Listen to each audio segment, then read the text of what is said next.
जय जिनेन्द्र। रूप को परम रस जामे हरियो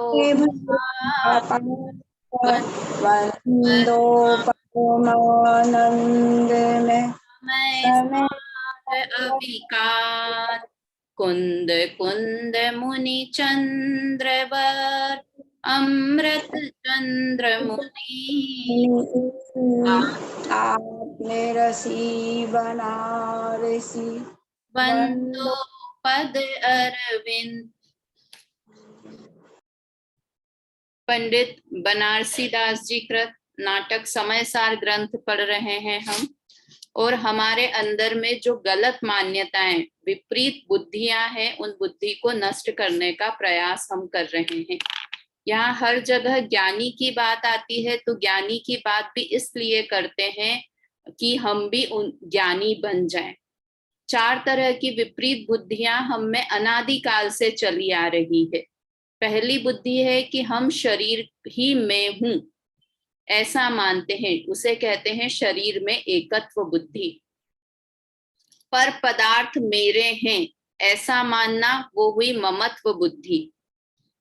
तीसरी है मैं पर का करता हूं ऐसा मानना, कर्तृत्व बुद्धि, है ना। यहाँ तो जैन धर्म तो यहाँ तक कहता है कि मैं अपनी पर्यायों का भी करता नहीं हूं। पर पदार्थ की तो बात ही दूर, किंतु अपनी पर्याय का भी करता नहीं हूं। क्यों नहीं हूं अपनी पर्याय का करता? क्योंकि सब क्रमबद्ध है, सब पर्याय निश्चित है, इसलिए मैं अपनी पर्यायों का भी करता नहीं हूं। तो पर द्रव्य का करता तो मैं बिल्कुल हूं ही नहीं। देखो हम निर्जरा द्वार पढ़ रहे हैं ना, अगर ज्ञानी ऐसा माने कि मैं कर्मों की निर्जरा करता हूं, तो ये सही है कि गलत है ये ज्ञानी का मानना, मैं कर्मों की निर्जरा करता हूं? गलत है। क्यों है गलत? क्योंकि जड़ कर्म पर द्रव्य है ना। द्रव्य कर्मों की निर्जरा करता हूं मैं, तो जड़ कर्म पर द्रव्य है और मैं पर द्रव्य को निर्जरित करता हूं। अगर ऐसा माना, एक पर द्रव्य का कर्ता स्वयं को माना, तो वो जगत के अनंत पर द्रव्यों का कर्ता स्वयं को मानेगा, है ना। इसलिए ज्ञानी के पर में कर्तृत्व बुद्धि भी नहीं होती है। और दूसरी एक और है भोगों में भोगत्व बुद्धि, है ना। भोगों में मैं भोगों को भोगूं, भोग मेरे लिए उपादेय है, भोगों से मुझे सुख मिलता है, ऐसी बुद्धि भी ज्ञानी को नहीं होती है। और वो ही हम निर्जरा द्वार में पढ़ रहे हैं कि भोग भोगते हुए भी ज्ञानी को कर्म का बंध नहीं होता है। क्यों नहीं होता है? क्योंकि उन्हें भोक्तृत्व बुद्धि नहीं है। और 5वीं बुद्धि की चर्चा हम पहले करके आए कि पुण्य में उपादेय बुद्धि, पुण्य करने लायक है ऐसा मानना, वो पुण्य में उपादेय बुद्धि। तो वास्तव में हम ये नाटक समय सार ग्रंथ अपनी ये जो गलत मान्यताएं, अग्रहित मिथ्यात्व अनादि से चला आ रहा है, ये 5 बुद्धियों पूर्वक उसे नष्ट करने के लिए नाटक समय सार ग्रंथ पढ़ रहे हैं, है ना। निर्जरा द्वार हमारा चल रहा है, उसमें पिछली क्लास में हमने ज्ञान और वैराग्य की शक्ति की बात की थी, याद है ना। महिमा सम्यक ज्ञान की अरु विराग बल जोई, क्रिया करत फल भूंजते कर्म बंध नहीं होई। किसको कर्म बंध नहीं होता है? तीसरे नंबर का छंद है। किसको कर्म बंध नहीं होता? ज्ञानी को। क्या करते हुए? कि शुभ अशुभ क्रिया करते हुए और शुभ अशुभ क्रिया का फल भोगते हुए भी उन्हें नवीन कर्मों का बंध नहीं होता है। हमने वो भी बात की थी कि निर्जरा कैसी निर्जरा होती है, कि जो ज्ञानी और अज्ञानी सबको ही निर्जरा हो रही है। कैसी? कि फल में उदय में आए हुए कर्मों की निर्जरा हो रही है, किंतु वास्तविक निर्जरा वही है कि जिसके आगे वापस पुनः बंध नहीं हो, वो वास्तविक निर्जरा है। और ऐसी निर्जरा ज्ञानी को होती है ना। तो ये काम करते हुए भी किस शक्ति के कारण नहीं होती है? कि ज्ञान और वैराग्य की शक्ति के कारण उन्हें नवीन कर्मों का बंध नहीं होता है, और पुराने कर्म तो उदय में आकर खिर ही जा रहे हैं। तो अब मैं ये कहूं कि मुझे भी ज्ञान है, मुझे भी वैराग्य है, तो मैं अब भोग भोगूं। भोग भोगूं बहुत मोटा शब्द है। अपन तो ये समझो कि मैं घूमूं फिरूं, प्रवचन सुनूं, घर के काम करूं, शॉपिंग करूं, ये सब करूं, तो भी मुझे कर्म बंध नहीं होगा। क्यों नहीं होगा? कि मुझे बहुत ज्ञान है, मैंने इतने ग्रंथ पढ़ लिए हैं, तत्वार सूत्र, मोक्ष मार्ग प्रकाशक, सारे जितने भी भाग हैं वो सब भाग पढ़ लिए हैं, तो मुझे ज्ञान भी है और वैराग्य भी है। हम वैराग्य शब्द जैसे ही सुनते हैं ना, तो हमको दिमाग में क्या आता है? वैराग्य मतलब कपड़े बदल छोड़ देना, है ना। वैराग्य एकदम मुनिराज वैरागी है, तो सब चीजों से मुख मोड़ लेना, वो वैराग्य। तो ऐसा वैराग्य तो नहीं, किंतु मैं प्रवचन सुनता हूँ, स्वाध्याय करता हूँ, ये सब चीजें करता हूँ, तो मुझे कर्मबंध नहीं होना चाहिए। तो ये सही बात है कि नहीं, न तो हम ज्ञान को समझते हैं और ना ही वैराग्य को समझते हैं, है ना। तो ज्ञान मतलब कौन सा ज्ञान समझना? कि आत्मानुभव पूर्वक जो ज्ञान होता है, जो सम्यक ज्ञान है, उसकी शक्ति ऐसी है कि ये सब कार्य करते हुए, शुभ अशुभ के कार्य करते हुए और शुभ अशुभ का फल भोगते हुए भी सम्यक ज्ञान होने के बाद कर्मों का बंध नहीं होता है। और कर्मों का बंध, कौन से वाले कर्मों का बंध नहीं होता है? कि अनंतानुबंधी कर्मों का बंध नहीं होता है, जो कि अनंत संसार का कारण है, वैसे कर्मों का बंध नहीं होता है ज्ञानी जीव को। और दूसरी बताई वैराग्य की शक्ति। वैराग्य मतलब क्या समझना? अनीता आंटी क्या बताया था? वैराग्य मतलब क्या? वैराग्य में राग का राग जो है वो नष्ट हो जाता है, राग में सुबुद्धि नहीं रहती है। हाँ, राग का राग, राग का राग मतलब राग में सुख बुद्धि नहीं रहती है, सुख बुद्धि नहीं रहती है, मतलब ये राग, शुभ राग तो मुझे करने योग्य है, अशुभ राग तो ठीक है कि चलो मैं माँ हूं तो मुझे ममता रखनी चाहिए, वो भी नहीं माने, किंतु शुभ राग, देवशास्त्र गुरु के प्रति जो राग आता है, वो राग भी अच्छा नहीं है, ऐसा मानना उसका मतलब वैराग्य है। खाली ये शरीर और भोगों से वाला राग छूट जाए नहीं, शुभ राग भी छूट जाए, उसका नाम है वैराग्य, है ना। शुभ राग का राग छूट जाए, उसका नाम है वैराग्य। तो हम ऐसे ज्ञान और वैराग्य की चर्चा कर रहे थे। मैं स्क्रीन शेयर करती हूँ। हमने पिछली बार बात की थी, 7 उदाहरण देखे थे, है ना। 7 उदाहरणों पर हमें चर्चा करनी थी। 3 उदाहरण, कोई भी नाम बताओ, कौन कौन से 3 उदाहरण? पूर्णिमा आंटी। धूप के कौतुक करने के राजा जो कौतुककारी करता है उसका वो राजा ही रहता है। हाँ, और नीच नहीं किया जाता। हाँ, दूसरा व्यभिचारी स्त्री का वेरी कि व्यभिचारी। हाँ, और तीसरे धाई माता बालक को चुंगाती, लालन पालन करती। तो ये चौथे छंद में ये तीनों उदाहरण आने वाले हैं। अपन इन उदाहरणों को भी अच्छे से समझेंगे, तभी इसके सिद्धांत को अच्छे से समझ पाएंगे, है ना। एक बार छंद बोलते हैं, चौथे नंबर का। टोटल 7 उदाहरण आने हैं, छंद एक से ही है, चौथा और पांचवा, और दोनों की आखिरी की लाइन भी एक जैसी है, अपन ने बात की थी ना, तैसे ज्ञानवंत नाना भांति कर तूती ठाने। तो एक बार चौथे नंबर का छंद पहले बोलते हैं। जैसे भूप कौतुक स्वरूप करे नीच, कौतुक की कहावे सो कौन कहे रंग है। जैसे व्यभिचारी विचारे विचार बाबू, द्वार भी सो प्रेम भरता सो चित्त बंक है। जैसे धाई बालक चुंगाई करे लाली पाली, जाने ताही कोर को तदपि वाके अंक है। तैसे ज्ञानवंत नाना भांति कर तूती ठाने, क्रिया को भिन्न माने याते निकलंक है। ये सारी चीजें ऐसी है कि जिसमें हमें करता हुआ कुछ दिख रहा है और अंदर में कुछ और चल रहा है। ये उदाहरण उस चीज के लिए हैं कि बाहर से क्रिया क्या चल रही है और अंदर से क्या हो रहा है। देखो, इसमें गुरुदेव ने तो एक उदाहरण ये दिया है बिल्ली वाला, कि बाहर से हमें बिल्ली दिख रही है कि अपने मुंह से अपने बच्चे को पकड़ रही है और अपने उसी मुंह से चूहे को पकड़ रही है ना। बाहर से तो हमें दिखेगा एक सी क्रिया हो रही है, किंतु अंदर में कितना अंतर है। कि बाहर जब चूहे को पकड़ी हुई है तो बिल्ली ये सोच रही है कि कैसे भी इसे मार दूं, ये मेरे मुंह से निकल कर कहीं भाग नहीं जाए, है ना, इसे मैं इतने कस के पकड़ूं। और बच्चे को पकड़ रही है तब बिल्ली के अंतर में क्या चल रहा है कि ये बच्चे को कहीं चोट नहीं आ जाए, मैं इतनी नरमाई से पकड़ूं कि इसे कहीं लग नहीं जाए। मतलब बाहर में क्रिया एक ही व्यक्ति की, एक सी क्रिया, बिल्कुल एक सी क्रिया, किंतु अंदर के परिणामों में कितना अंतर हो सकता है। तो ऐसे ही यहाँ पर और उदाहरण दे रहे हैं कि हमें बाहर से कुछ और दिखाई दे रहा है, किंतु अंदर की बात कुछ और है। अंदर की बात कहें या ज्ञान वैराग्य की शक्ति कुछ और है।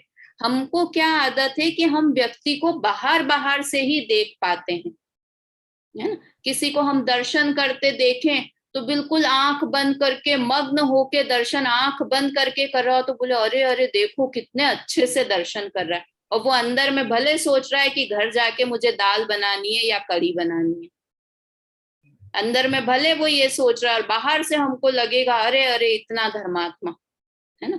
तो हमारी दृष्टि बाहर की तरफ है, और यहाँ पर बनारसी दास जी कह रहे हैं कि व्यक्ति के अंतरंग की दृष्टि को समझने की कोशिश करो। और यहाँ किसी दूसरे की बात नहीं करनी है हमको तो अपने अंतरंग की बात करनी है। देखो एक बात सच्ची बताऊं कि मैं समयसार ग्रंथ जब से पढ़ने लगी, पहले भी पढ़ा था, शादी के पहले भी सुनती थी, पर अब है ना समयसार ग्रंथ पढ़ने के बाद एक चीज जो चेंज आया ना मुझ में, कि अब मैं अपने परिणामों को पकड़ने लगी हूँ।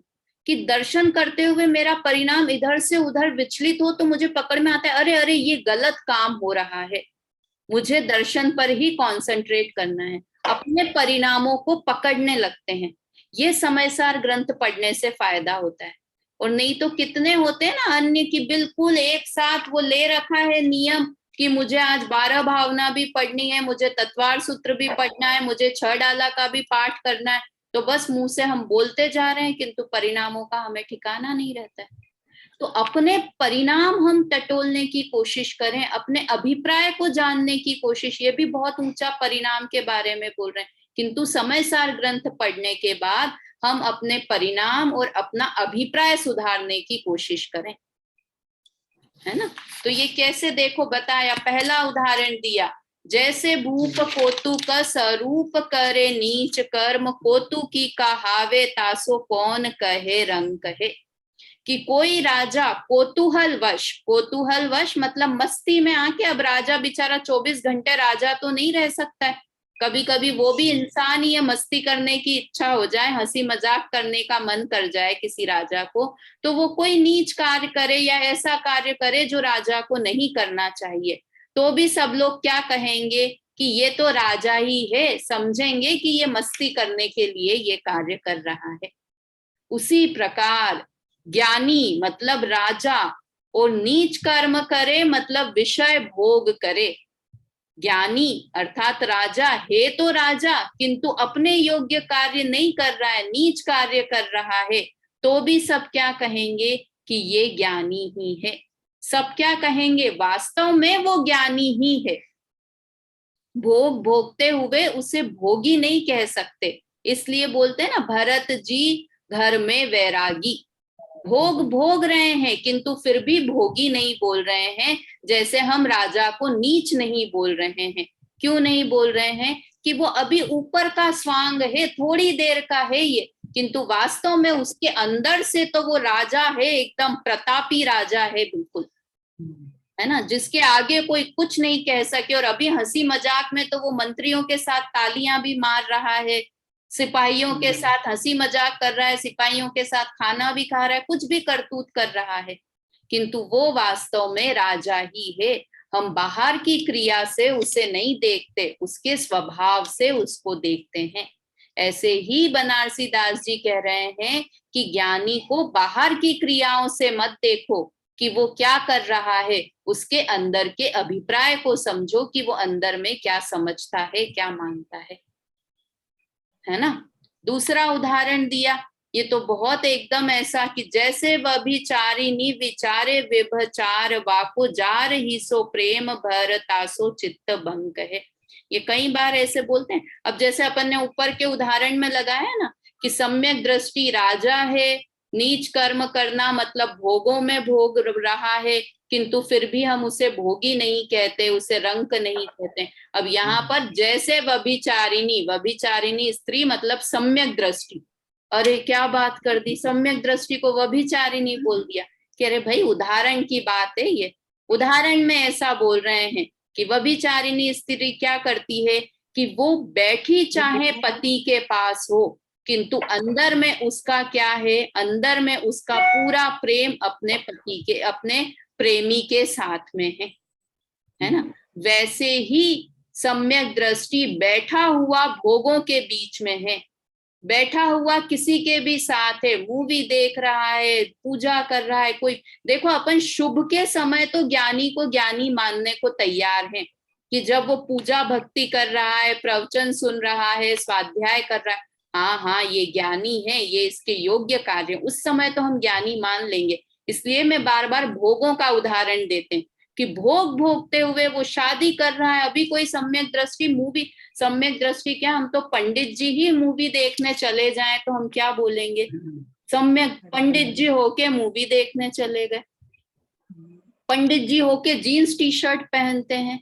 अरे हम बाहर से देखते हैं, वो अंदर से उसका ज्ञान वाला पार्ट अलग है, वो बाहर से क्रिया वाला पार्ट अलग है।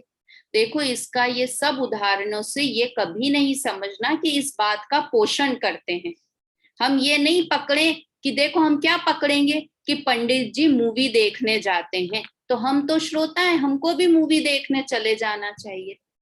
हम कैसे हैं ना, वो गंदी बुद्धि वाले हैं कि जो गलत चीज है उसको पकड़ लेते हैं। अब इसकी जगह मैं ये कहूं कि हम ये पकड़े कि ये पंडित जी हैं, इन्होंने कितने शास्त्रों का अध्ययन किया है, इनको कितना ज्ञान है, तो हम वो वाली चीज तो नहीं पकड़ रहे हैं कि हमको भी इतने शास्त्रों का अध्ययन होना चाहिए, इतना ज्ञान होना चाहिए। हम क्या पकड़ने जाते हैं, अरे वो जीन्स टी शर्ट पहनते हैं तो हमें भी जीन्स टी शर्ट पहननी है, वो मूवी देखने जाते हैं, वो वर्ल्ड ट्रिप पे, वर्ल्ड टूर करने जाते हैं तो हमें भी वर्ल्ड टूर पर जाना चाहिए। हमारी मान्यता गलत चीज पकड़ने की हो गई है ना। तो यहाँ क्या कह रहे हैं कि व्यभिचारिणी स्त्री बैठी चाहे पति के पास हो, किंतु उसके मन में तो उसका यार ही बस रहा है। वैसे ही सम्यक दृष्टि जीव बैठा भोगों के बीच में हो, किंतु उसके अंदर में तो उसका यार बस रहा है। यार बस रहा है मतलब आत्मा आत्मा आत्मा, ऐसा अंदर में विचार चल रहा है ना। हो सकता है कि नहीं ऐसा, कि क्लियर उदाहरण दिख रहे हैं ना कि व्यभिचारिणी बाहर से क्रिया, और क्या कर रही है, सिर्फ पति के साथ बैठी नहीं है, पैर भी दबा रही है पति के लिए, खाना भी बना रही है और हंस हंस के बात भी कर रही है, किंतु अंदर में कुछ और है। अपन देखो व्यभिचारिणी स्त्री से इतने परिचित नहीं है, तो ये अपने अपने टाइम पे सगाई होती है जब लड़की की, तो क्या करती है लड़की कि बैठी भले परिवार वालों के साथ में हो, सबके साथ बैठी हो, किंतु अंदर में वो प्रति समय वो सोचती रहेगी, अरे इनका फोन कब आएगा, फोन आने का टाइम हो गया। पूरे समय सोचती अपने फियांसे के बारे में रहेगी और बैठी चाहे परिवार वालों के साथ है। तो अपन तो स्त्रियां हैं, अपने को ये चीज एकदम इजीली समझ में आती है कि बाहर से कुछ क्रिया हो किंतु अंदर में कुछ और परिणाम रह सकते हैं, अभिप्राय हो सकता है। तीसरा उदाहरण दिया धाई माँ का, कि धाई माँ क्या करती है, बच्चे का लालन पोषण करती है, पालन करती है। कौन से, पराये बच्चों का। ये बहुत सारी मूवीज में देखते हैं, मतलब अकृत पुण्य की कहानी आती है ना, सुनी हुई होगी अकृत पुण्य की कहानी। कितना थी, कितना गरीब था, उसकी माँ कितनी गरीब थी कि उसके पास खिलाने के लिए भी कुछ नहीं था उसको। राजा के यहाँ काम करती थी और राजा के बच्चों को खिलाती पिलाती थी, है ना। और इतनी अच्छी थी कि भाई वो ऐसा नहीं कि चोरी करके अपने बच्चे के लिए सामान ले आए, वो क्या करती, वहां तो खीर बनाती थी और बच्चा यहाँ जिद करता तो आटे में पानी डाल के उसको दूध बना के वो दे देती थी कि यही दूध है बेटा, यही दूध पी ले, है ना। और कितने अच्छे से, उनके खुद का बच्चा तो काला सा हो रहा है, नाक बहरी है, फटे कपड़े हैं, और राजा के बच्चे को कैसा रखती वो अकृत पुण्य की माँ, कि बिल्कुल एकदम टिप टॉप बाल बना के और ऐसा, और खुद का बच्चा ऐसा पड़ा है। तो हम क्या कहेंगे उसको, कि उसको अपने बच्चे से प्रेम नहीं है, वो सेठ जी के, राजा के बच्चों से प्रेम है, ऐसा मानते हैं। कि नहीं, ऐसा नहीं मानते। हमको पता है कि ये बाहर में उस बच्चे को खीर खिला रही है, बाहर में उस बच्चे को नहला रही है, बाहर से उस बच्चे को साफ सुथरा रख रही है, किंतु उसका प्रेम तो अपने बच्चे के प्रति ही है। वो क्या सोच रही है कि मैं यहाँ अच्छे से लालन पालन करूंगी इनके सेठ जी के बच्चे का, तो मुझे पैसे मिलेंगे और उस पैसे से मैं अपने बच्चे को देखूंगी, है ना। मतलब बाहर से हमें क्या क्रिया करती दिखाए। कदाचित ऐसा भी वो अकृत पुण्य की कहानी में है ना, कि उसका बच्चा खीर मांगने आ जाता है तो वो उसको भगा देती है। तो ये बात सेठ जी देख लेते हैं, तो सेठ जी कहते हैं कि ये दूध और चावल ले जाओ और तुम अपने घर पे जाके इसको खीर बना के खिलाना। मतलब अपने बच्चे को हटा रही है और दूसरे बच्चे को खिला रही है, तब भी उसके अंदर में प्रेम उसके बच्चे के प्रति है। उसी प्रकार ज्ञानी भोगों में शरीर को जैसे वो बच्चे की साज संवार करता है ना, वैसे ही साज संवार करता हुआ ज्ञानी जीव भी दिखाई दे, किंतु अंदर में क्या मानेगा कि ये शरीर मेरा नहीं है, ये शरीर की साज संवार कर रहा हूं, ये मैं नहीं हूं, मैं इससे भिन्न एक आत्म तत्व हूं। और मैं कहूं कि ये तो सब ज्ञानी करता है, हम ऐसा कर सकते हैं कि नहीं कर सकते हैं? सुनीता आंटी, कर सकते हैं कि नहीं? पूर्णिमा आंटी, कर सकते हैं। कर सकते हैं ना। हम ये कहाँ कह रहे हैं राजेश आंटी कि अभी के अभी घर छोड़ दो, पर घर में रहो किंतु घर से अलिप्त रहो, ऐसा तो कर सकते हैं। ज्ञानी जैसी बुद्धि, ज्ञान जैसा अभिप्राय मन में रख सकते हैं कि नहीं? सच्चा अभिप्राय कि रख सकते हैं, इसीलिए हमको ये उपदेश दिया है ना। हम कर सकते हैं ऐसा, इसीलिए हमको ये उपदेश दिया है। तो कैसा लिखा? तैसे ज्ञानवंत नाना भांति कर तूती ठाने, वैसे ही ज्ञानी जीव अनेक प्रकार की क्रिया करता दिखाई देता है, किंतु फिर भी उस क्रिया से अपने को भिन्न मानता है। कौन सी क्रिया? शुभ और अशुभ की क्रिया करता हुआ दिखाई देता है, किंतु फिर भी शुभ अशुभ क्रिया का कर्ता स्वयं को नहीं मानता है। और शुभ अशुभ क्रिया का जो फल मिलता है उसे भोगता दिखाई देता है, किंतु फिर भी उसमें भोक्तृत्व बुद्धि नहीं रखता है। ऐसी ज्ञान, और ये ऐसा किस लिए कर पाता है? कि ज्ञान और वैराग्य की शक्ति के कारण ऐसा कर पाता है। उसके अंदर में ऐसा बल है, जैसे राजा अंदर से एक बलिष्ठ आदमी है ना, एकदम पावरफुल आदमी है, वैसा ज्ञानी अंदर से एकदम ज्ञान और वैराग्य की शक्ति से भरपूर है। मैं वास्तव में ये कहती हूँ कि जो ये हम उदाहरण देख रहे हैं, जो सारी चीजें पढ़ रहे हैं, वो हम खुद अप्लाई कर सकते हैं, अपने अंदर में ऐसा चेंज ला सकते हैं कि हम घर में सब कुछ करते हुए भी घर से विरक्त रहें, बाहर में सुखी दुखी होते दिखाई दे, किंतु अंदर से कूल कूल कूल कि बस आत्म तत्व ही मैं हूं, ऐसी भावना अंदर में चलती है। ये परद्रव्यों का कर्ता मैं नहीं हूं, ऐसी भावना हमारे अंदर चलती रहे, है ना। तो ये अपन, मैंने जान करके उदाहरण भी थोड़ा लंबा इसलिए ले रही हूँ ताकि हमको उदाहरण समझे, तो हमको वाकई में ये सिद्धांत समझ में आए कि ज्ञानी जीव कैसे वैरागी रह सकता है ना। 5वें नंबर का छंद एक बार बोलते हैं और फिर इसका अर्थ भी करते हैं एक बार। जैसे निसी वासर कमल रहे पंकज कहावे पैन वाके ढीक पंक है, जैसे मंत्रवादी विषधर सुगावे गात, मंत्र की सकति वाके बिना विष टंक है, जैसे जीव गहे चिकनाई गहे सूखे अंग, पानी में कनक जैसे काय रंग है, जैसे ज्ञानवंत नाना भांति कर तूती ठाने, क्रिया को भिन्न माने याते निकलंक है। क्या दिया? 3 उदाहरण पढ़ लिए। चौथा उदाहरण, ये सारे ऐसे उदाहरण दिए हैं जो कि हम रात दिन देखते रहते हैं ऐसी चीजों को। क्या दिया? कमल का उदाहरण दिया कि कमल क्या करता है?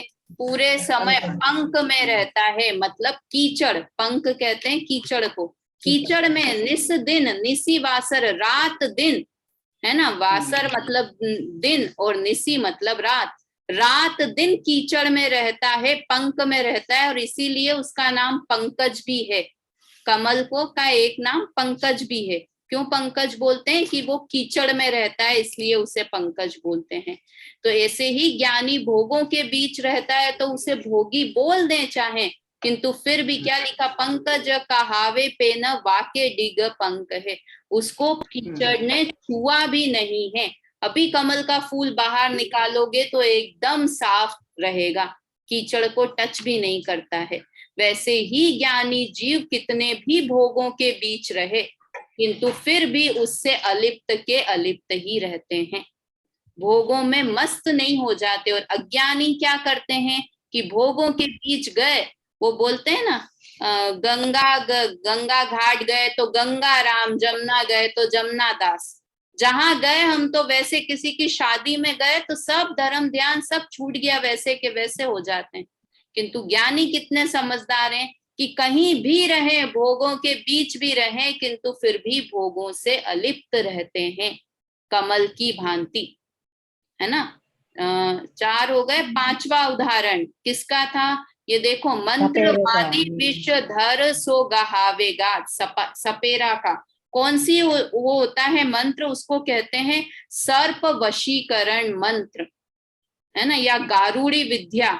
ऐसी विद्या वो प्रकट कर लेता है सपेरा। उसके बाद क्या करता है कि वो सांप के मुंह में अपना हाथ दे देता है, अपने शरीर को सांप से कटवाता है, किंतु फिर भी उसे विष नहीं चढ़ता है। और हम देखें किसी सपेरे को कि इसने सांप के हाथ में मुंह डाल दिया है, मुंह में हाथ डाल दिया है, फिर भी इसको सांप ने नहीं काटा, और हम भी जाके वैसा हाथ डाल दें तो क्या होगा? कि वो सांप तो विष वाला था, उसके अंदर मंत्र तंत्र की शक्ति थी, इसलिए उसको असर नहीं हो रहा था। वैसे ही ज्ञानी को कौन से मंत्र तंत्र की शक्ति है? कि ज्ञान और वैराग्य के मंत्र तंत्र की शक्ति है। अंदर की बात समझनी पड़ेगी कि अंदर में वो उसके क्या चल रहा है। बाहर में सांप के मुंह में हाथ डाल रहा है तो हम सोचें कि ज्ञानी भी विष भोग रहा है, ऐसे हम भी भोगों को भोगें और हमें कर्म बंधन नहीं होगा, तो यह हमारी बहुत बड़ी गलती है। हमें ज्ञानी के अंदर को समझना पड़ेगा कि अंदर में उनके क्या चल रहा है। तो जैसे उसको सपेरे को मंत्र तंत्र की शक्ति है, वैसे ही ज्ञानी को ज्ञान और वैराग्य की शक्ति है कि जिसके कारण उन्हें विषयों का विष, भोगों का विष उन्हें चढ़ता नहीं है। भोगों के बीच में भोग कैसे वो आता है ना, भोग बुरे भव रोग बढ़ावे, बेरी है जग के, है ना, सेवत लागे नीके। वैराग्य भावना में आती है ना वज्रनाभि राजा की, तो उसमें आती है ये बात कि कैसे हैं विष के समान है, भोग विष के समान है। तो इसलिए ज्ञानी उसे विष जानते हैं कि इसी और उनके अंदर ज्ञान और वैराग्य की शक्ति है, जिस कारण उन्हें वो विष लगता नहीं है। अगला उदाहरण दिया जीभ का, कि हमारी जीभ चिकनाई खाती है, हलवा की चिकनाई खा रही है, सारी चिकनाई खा रही है, किंतु उसका स्वभाव कैसा है? रूखा रहना। अभी टच करके मत देख लेना कि जीभ रूखी है कि क्या, अभी जिनवाणी हाथ में है ना अपने। तो ऐसे कैसे कि हम जीभ को टच करके देखें तो वो अंदर से एकदम सूखी है, कितना भी अभी हम हलवा खा के आए हों, कचौरी जलेबी खा के आए हों, किंतु वो उसका स्वभाव रूखा रहने का है, तो वो अपने स्वभाव को नहीं छोड़ती। वैसे ही ज्ञानी जीव भी अपने ज्ञायक स्वभाव को नहीं छोड़ते हैं, अपने ज्ञान स्वभाव को नहीं छोड़ते हैं, चाहे कितनी भी चिकनाई में भोगों के बीच में रहें। अगला उदाहरण 7वां दिया, पानी में कनक जैसे, कि सोना है वो पानी में पड़ा रहे, कितने दिन तक पड़ा रहे कि उसमें वो लग जाएगी, काई लग जाएगी, जंग लग जाएगी, कि नहीं लगेगी, क्योंकि उसका स्वभाव ही सोने का जंग लगने का नहीं है, काई लगने का नहीं है। तो वैसे ही ज्ञानी का स्वभाव ही नहीं है विषयों में सुख मानने का, तो वो कितने भी रात दिन पानी में पड़ा रहे सोना, रात दिन विषयों में पड़ा रहे ज्ञानी, किंतु फिर भी उन्हें वो उसको टच भी नहीं करते हैं, मतलब टच भी नहीं करते हैं, मतलब उन्हें उसका विषय भोगों का सुख, विषयों में सुख है ऐसा वो नहीं मानते हैं। किस कारण से? ज्ञान और वैराग्य की शक्ति के कारण से ऐसा नहीं मानते हैं। तैसे ज्ञानवंत नाना भांति कर तूती ठाने, किरिया को भिन्न माने याते निकलंक हैं। ये तो याद ही कर लेनी चाहिए कि इसलिए ज्ञानी जीव विभिन्न शुभ अशुभ की क्रिया करते हुए दिखाई दें, किंतु फिर भी अपने आप को क्रिया से भिन्न मानते हैं, इसलिए उन्हें कलंक नहीं लगता या कहें कर्मों का बंध नहीं होता है ना। कौन बता सकता है ये 7 उदाहरण? मम्मी बताओगे कौन कौन से 7 उदाहरण आए हैं? पहले राजा का आएगा। हाँ, हाँ पहला बोलो। तो राजा का, हाँ, दूसरा? दूसरा व्याभिचारिणी स्त्री का, वेरी गुड। तीसरा? वो धाय माँ का, वेरी गुड। चौथा? चौथा राजा का। नहीं, राजा का तो पहले हाँ देख। नहीं, हाँ नहीं, एक मिनट। चौथा जीव का, कमल का, कोई सा भी बोलो। कमल का। वेरी चौथा गुड, कमल का। वेरी गुड, कमल का। पांचवा? मंत्र का। हाँ, मंत्र का, सपेरे का, सपेरे का। हाँ सपेरे का। हाँ और फिर जीप का, हाँ, चिकनाई का। जीभ की चिकनाई का। और 7वां? हाँ, और फिर आखिरी वाला कनक का, सोने का। सोने का। वेरी गुड, ये बहुत अच्छा, 7 उदाहरण याद हो गए। अनीता आंटी, क्या सिखाया इन 7 उदाहरण से? क्या सिद्ध करना चाहते हैं बनारसी दास जी? सिद्ध ज्ञान वैराग्य की शक्ति। इसी प्रकार से ज्ञानी जीव भी अपने ज्ञान वैराग्य की शक्ति के कारण भोगों में को भोगता हुआ भी उनमें उलझता नहीं है, मतलब उनसे दूर दूर रहता है। भोगों में उलझता हुआ भी उसे क्या नहीं होता है पूर्णिमा आंटी? भोग भोगते उसे कर्मों का बंध नहीं होता। ये लिखा ना, निकलंक है कि उसे कलंक नहीं लगता है। कौन सा कलंक नहीं लगता है? कर्मों का कलंक नहीं लगता है, मतलब कर्मों से वो बंधता नहीं है। ऐसी ज्ञान और वैराग्य की शक्ति है ना। एक बार अपन इनका अर्थ पढ़ लेते हैं। राजेश आंटी, आप पढ़ेंगे इसका अर्थ? स्क्रीन आपके सामने खुली हुई है या जिनवाणी हो तो उसमें से।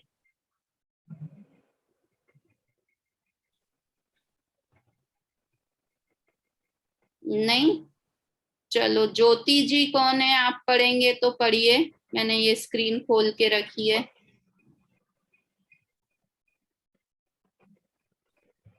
सुशीला आंटी?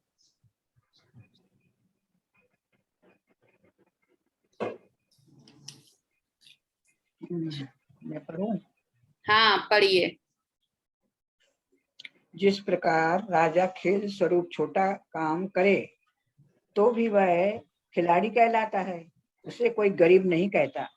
अथवा जैसे व्यभिचारिणी स्त्री पति के पास रहे तो भी उसका चित्त यार में ही रहता है, पति से प्रेम नहीं रहता। अथवा जिस प्रकार धाय बालक को दूध पिलाती, लालन पालन करती और गोद में लेती है तो भी उसे दूसरे का जानती है, उसी प्रकार ज्ञानी जीव उदय की प्रेरणा से भांति भांति की शुभाशुभ क्रिया करता है, परंतु उस क्रिया को आत्म स्वभाव से भिन्न कर्म जनित मानता है। इससे सम्यक ज्ञानी जीव को कर्म कालिमा नहीं लगती। Very good. पढ़िए सुनीता आंटी 5वें नंबर का।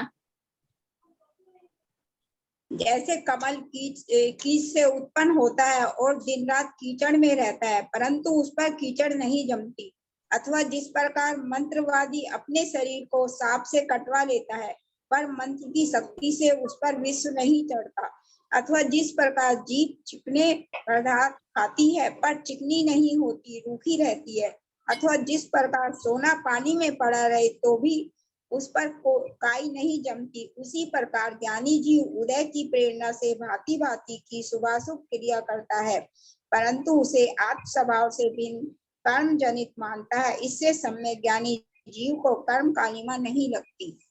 हाँ, वेरी गुड। तो यहाँ पर हमने ये विभिन्न उदाहरणों से देखा कि किस तरह से ज्ञानी जीव बाहर में कुछ करता हुआ दिखाई दे, किंतु अंदर से उसकी मान्यता कुछ और रहती है। देखो, इसमें एक बात हो सकती है कि अपन ये कहते हैं ना कि मायाचारी किसे कहते हैं? अनीता आंटी, मायाचारी किसे कहते हैं? परिभाषा क्या है मायाचारी? मायाचार की मन में कुछ हो, क्रिया कुछ और हो। मन में कुछ, वचन में कुछ वचन और में कुछ, क्रिया कुछ। तो अब इस हिसाब से तो मैं कहती हूँ कि ज्ञानी जीव बहुत मायाचारी है। क्यों मायाचारी है? कि वो बाहर में तो बच्चों से प्रेम कर रहा है और मन में बच्चों को अपने से अलग मान रहा है। पूर्णिमा आंटी, मायाचारी हुई कि नहीं ज्ञानी को? कि बाहर से कुछ करता दिखाई दे रहा है, अंदर में कुछ और कर रहा है। ये आप लोगों के लिए प्रश्न है, इसका उत्तर कल आप लोगों से पूछूंगी किसी से भी। क्या? कि मायाचारी उसे कहते हैं कि मन में कुछ, वचन में कुछ और क्रिया में कुछ, है ना। और ज्ञानी जीव के मन में तो है कि मैं आत्मा हूं, ये परद्रव्य मेरे नहीं है ना। और क्रिया में क्या करता है? पूरे परिवार को साथ में लेके चलता है। अपने बच्चे को अपना बच्चा मुंह से कहता है, देखो ये मेरा बेटा है, कितना होनहार है ना। ऐसा कहते हैं आदिनाथ भगवान, आदिनाथ मुनिराज नहीं कहते होंगे, भरत देखो मेरा कितना होनहार बच्चा है, बाहुबली देखो मेरा कितना। हर पिता को प्राउड होता है अपने बच्चों पे।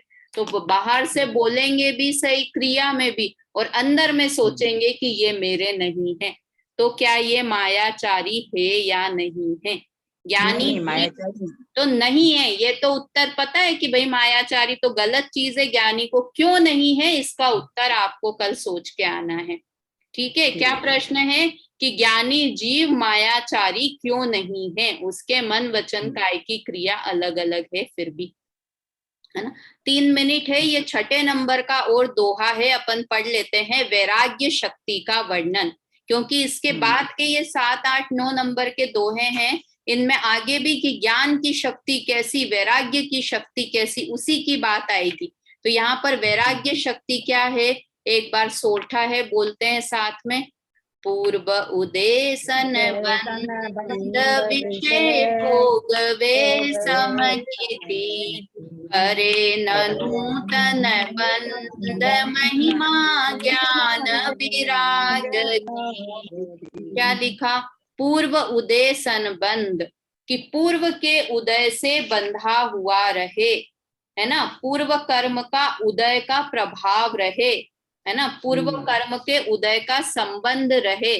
और विष भोग्यवे समकिति, विषयों का भोग भी करे, करे न नूतन बंध, किंतु नए कर्मों का बंधन नहीं करता। कौन? किस कारण से? महिमा ज्ञान विराग की, कि वैराग्य की ऐसी महिमा है। अब इसको उल्टा पढ़ते हैं अपन। सोठा किसको कहते हैं अभी पता है? सोठा ऊपर से नीचे पढ़ो या नीचे से ऊपर पढ़ो, दोनों एक सा अर्थ निकलता है। अपन देखो इसको उल्टा पढ़ के देखते हैं। महिमा ज्ञान विराग करे विषय भोग वे समकिति, पूर्व उत्सन। पढ़ने में आ गया ना ऐसे ही। और इसका अर्थ ऐसे भी निकाल सकते हैं, कैसे?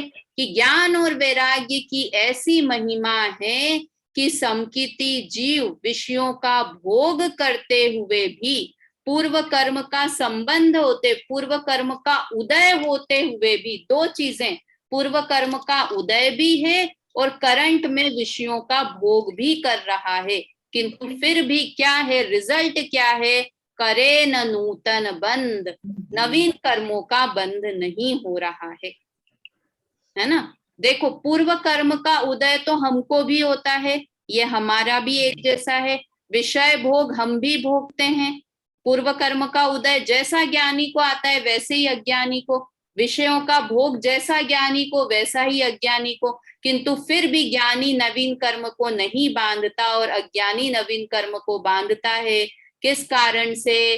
कि ज्ञान और वैराग्य की महिमा है, कि अंदर में ज्ञानी बन जाओ तो नवीन कर्मों का बंध हमें नहीं होगा, है ना। इतना प्यारा मार्ग है, इतनी अच्छी चीज है ज्ञान, तो मर पच के भी हमें सम्यक ज्ञान को प्राप्त करना ही करना है। ठीक है, चलिए अभी समय हो गया, जिनवाणी स्तुति बोलते हैं। और कल की क्लास में प्रश्न भी याद रखिएगा और आगे के 2-3 छंद हम कल की क्लास में पढ़ेंगे। बोलते हैं जिनवाणी स्तुति। निज निधि निज में बताई, यह अनंत उपकार है।